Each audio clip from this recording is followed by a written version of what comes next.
Hello मेरे प्यारे दोस्त, सबसे पहले स्वागत है आप सभी को आपके अपने इस प्यारे यूट्यूब चैनल पे। आज के इस वीडियो में बताने वाला हूँ बिहार बोर्ड कक्षा 10वीं के नन हिंदी का 7वां चैप्टर, जिस चैप्टर का नाम है ठेस। ठेस एक प्रकार की कहानी है और ये जो कहानी है मिथिलांचल की आंचलिक कहानी है। इस कहानी में मिथिलांचल के लोगों के लोक संस्कृति का वर्णन किया गया है, जिनके लेखक जो है वो फणीश्वर नाथ रेणु जी है। और फणीश्वर नाथ रेणु जी एक पूर्णिया जिला के रहने वाले थे।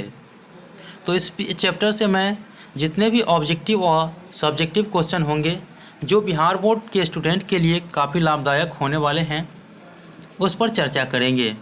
इससे पहले मैं आपको बता दूं कि मैं इससे पहले 6 चैप्टर का वीडियो बना दिया हूं। ये 7वां चैप्टर है।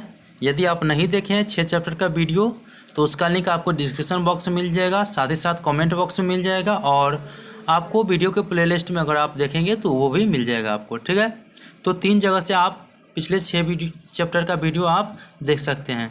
तो इस वीडियो में मैं पहले ऑब्जेक्टिव का कराऊँगा आप लोगों को, और उसके बाद जो इम्पोर्टेंट सब्जेक्टिव है वो कराऊँगा। तो देखिए, ऑब्जेक्टिव जो है पहला आपको कि ठेस कहानी में कहाँ के लोग का लोक संस्कृति का वर्णन किया गया है, ठीक है। तो आपको मैं जो कहता हूँ वो आप ध्यान से सुनिए, चूँकि ये जो कॉपी है मेरे स्टूडेंट का है जो मैंने पढ़ाया हूँ। तो आप लोगों को ये पहले भी बताया, तो ये मिथिलांचल के लोगों का लोक संस्कृति का वर्णन किया गया है। ऑप्शन में तो है नहीं, तो आपको मिथिलांचल याद रखना है। तो जिस भी ऑप्शन में मिथिलांचल रहेगा आपको वहाँ टिक कर देना है, ठीक है। उसके बाद देखिए, सेकेंड नंबर क्वेश्चन है, लेखक के गांव का एक प्रसिद्ध कलाकार कौन था। तो आप लोगों को पता होना चाहिए लेखक के गांव का एक प्रसिद्ध कलाकार सिरचंद था। उसके बाद देखिए, लेखक की छोटी बहन का नाम क्या था। तो लेखक की छोटी बहन का नाम मानू था। आप लोगों को याद रहना चाहिए लेखक की छोटी बहन का नाम मानू था। उसके बाद देखिए, अगला क्वेश्चन है, गांव के लोग सिरचंद को क्या समझते थे। तो देखिए, गांव के लोग सिरचंद को मुफ्तखोर, कामचोर या चटोर समझते थे। तो इतना में से कोई भी टॉपिक या ऑप्शन रहे तो आप टिक कर सकते हैं, या सभी ऑप्शन रहेगा तो इनमें से सभी, ठीक है। अगला क्वेश्चन है, मानू किस पाठ की पात्र है। तो देखिए, मानू जो है वो ठेस कहानी के पाठ के पात्र है, क्योंकि ठेस कहानी में ही इसका चर्चा हुआ है, बाकी कहीं भी चर्चा नहीं हुआ है। तो इसका क्वेश्चन कुछ इस प्रकार से भी पूछ सकता है कि सिरचंद किस पाठ की पात्र है। तो केवल यहाँ पे मानू के जगह पर निम्न में से सभी का नाम डाल सकता है। जैसे यहाँ पे सिरचंद किस पाठ की पात्र है, मझली भाभी किस पाठ की पात्र है, फणीश्वर नाथ रेणु किस पाठ की पात्र है, और छोटी बहू किस पाठ की पात्र है। तो इन सभी क्वेश्चन का जो आंसर होगा वो ठेस ही होगा, क्योंकि सभी जो है ठेस कहानी के पात्र है। उसके बाद नेक्स्ट क्वेश्चन के बारे में बात करें तो अगला क्वेश्चन है, ठेस किस तरह की कहानी है। तो आप लोगों को पहले भी बताया है कि मिथिलांचल के लोक संस्कृति का वर्णन किया गया है, और ये जो कहानी है वो आंचलिक कहानी है। तो आंचलिक इसका सही आंसर होगा, आंचलिक। उसके बाद अगला क्वेश्चन जो है, सिरचंद खेत में हाथ में क्या डुलाता हुआ पहुंचता है। तो देखिए, सिरचंद खेत में जो है खुरपी हाथ में ले लेता है, उसके बाद डुलाता हुआ धीरे धीरे कोहबरा के बौर जैसे वो चलता है। तो खुरपी इसका सही आंसर हो जाएगा, खुरपी। जहाँ भी टिक खुरपी दिखे आप टिक कर सकते हैं, ठीक है। इसके बाद अगला क्वेश्चन देखिए, सिरचंद जाति का क्या था। तो आप लोगों को पता होना चाहिए सिरचंद जाति का एक कारीगर था। तो ऑप्शन में जहाँ भी कारीगर दिखे आप टिक कर सकते हैं, ठीक है। उसके बाद अगला क्वेश्चन है, माँ ने काम के बदले सिरचंद को क्या देने को कहा। तो आप लोगों को पता होना चाहिए कि माँ ने काम के बदले सिरचंद को मोहर छाप वाली धोती देने को कहा। तो जहाँ भी मोहर छाप वाली धोती ऑप्शन में रहे उसी को टिक करना है, ठीक है। उसके बाद देखिए, अगला क्वेश्चन जो है, मानू दीदी कौन थी। तो ये भी मैं बताया कि मानू दीदी जो थी वो काकी की सबसे छोटी बेटी थी। तो इसका काकी की सबसे छोटी बेटी टिक करना है आपको, ठीक है। उसके बाद देखिए, अगला क्वेश्चन है, मानू दीदी का दूल्हा क्या था। तो देखिए, मानू दीदी का जो दूल्हा था वो अफसर था। तो अफसर आपको जहाँ दिखे वहाँ टिक करना है आपको, ठीक है। उसके बाद देखिए, मुट्ठी भर बूंदिया लेकर सूप में किसने फेंका। तो देखिए, मुट्ठी भर बूंदियाँ लेकर के सूप में जो है मझली भाभी ने फेंका। तो ये मझली भाभी इसका सही आंसर होगा। ठीक है, उसके बाद जो है अगला क्वेश्चन कि जीव छोटा मत कर मानू, जीव छोटा मत कर मानू, मेले से खरीद कर भेज दूंगी, किसने कहा? तो देखिए, जब ये पट्टियाँ नहीं बिना और उसका जो सामान सब था, शीतल पट्टी जिसे बोलते हैं, वो सब नहीं बिना सिरचन गुस्सा करके भाग गया, तो मानू उदास हो गई थी।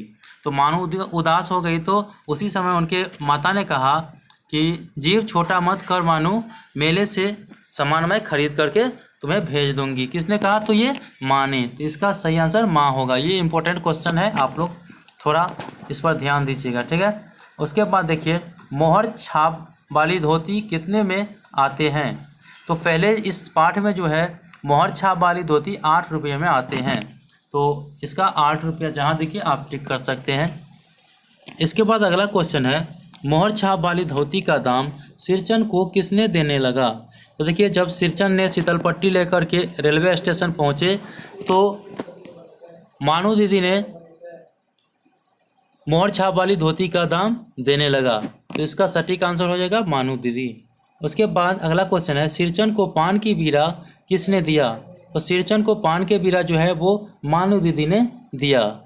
उसके बाद अगला क्वेश्चन के बारे में बात कर लेते हैं। तो अगला जो है आपका सब्जेक्टिव क्वेश्चन होगा। ठीक है, तो सब्जेक्टिव क्वेश्चन कौन कौन से इंपॉर्टेंट है? तो आपके बुक से ही सब्जेक्टिव क्वेश्चन पूछे जाएंगे। जैसे देखिए यहाँ पे, गांव के किसान सिरचन को क्या समझते थे? ये इंपॉर्टेंट क्वेश्चन है। तो आप लोगों को पता होना चाहिए कि गांव के किसान सबसे पहले सिरचन को बेगार समझते थे, कामचोर मुफ्तचोर वैसे ही समझते थे, जो कि मैं सब्जेक्टिव में भी चर्चा कर दिया हूँ। तो उसे आप line by line step by step करके उसे लिख सकते हैं। ठीक है, उसके बाद जो है, इस कहानी में आए हुए विभिन्न पात्रों के नाम लिखे। तो आप लोगों को विभिन्न पात्र मतलब विभिन्न आदमियों का नाम तो मैं आप लोगों को पहले भी बता दिया कि सिरचन, माँ, मानू दीदी, उसके बाद फणीश्वर नाथ रेणु, मझली भाभी, ये सब क्या है? इस कहानी में आए हुए विभिन्न पात्र हैं। ठीक है, उसके बाद जो है तीसरा क्वेश्चन, सिरचन को पान का बीड़ा किसने दिया था? तो देखिए, इसका आंसर आप लोगों को पहले भी बताएं और जस्ट पहले ही बताए हैं कि सिरचन को पान का बीड़ा मानू दीदी ने दिया था। तो यही इसका आंसर हो गया। उसके बाद देखिए, यहाँ पे चौथा क्वेश्चन पूछ रहा है कि आपके विचार से सिरचन का महत्व कम क्यों हो गया?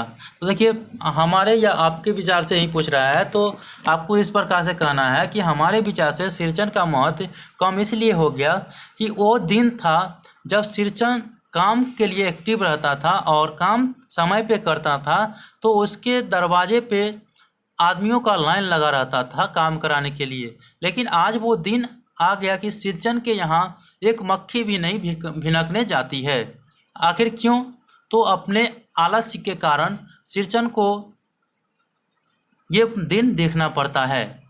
तो यही इसका आंसर आप लोग थोड़ा मिला जुला करके दे सकते हैं। ठीक है, उसके बाद देखिए, पांचवा क्वेश्चन है, सिरचन चीक और शीतलपट्टी स्टेशन पर ले जाकर मानू को देता है, इससे उसकी किस विशेषता का पता चलता है?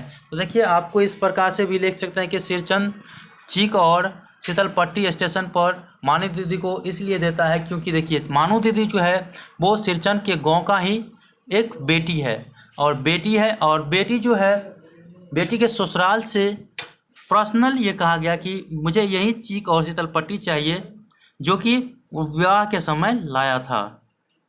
तो इस हिसाब से ये सोचकर सिरचन ने चीक और शीतलपट्टी स्टेशन पर पहुंचाया कि नहीं, हमारे बेटी की अगर बदनामी होगी तो हमारा ही बदनामी होगा, हमारे समाज की किसी भी बेटी का बदनामी होगी तो हमारा ही बदनामी होगा, हमारे समाज का बदनामी होगा। ऐसा मेरे चलते क्यों मानू दीदी जो है अपना बदनामी भोगे? या तो इसीलिए सिरचन ने चीक और शीतलपट्टी स्टेशन पर ला करके उसे दे दिया। ठीक है, तो इस प्रकार से आप लिख सकते हैं इसका। तो यही जानकारी मैं इस वीडियो में बताया। अगला वीडियो जो बताऊंगा उसमें मैं आपको अगला जो है बच्चे की दुआ, जो एक कविता है मोहम्मद इकबाल जी के द्वारा, इसके बारे में मैं चर्चा करूंगा। तो जानकारी अच्छा लगा तो वीडियो को लाइक कर दीजिए और चैनल को सब्सक्राइब कर लीजिए। मिलते हैं अगले वीडियो में, तब तक के लिए धन्यवाद। जय हिंद, जय भारत।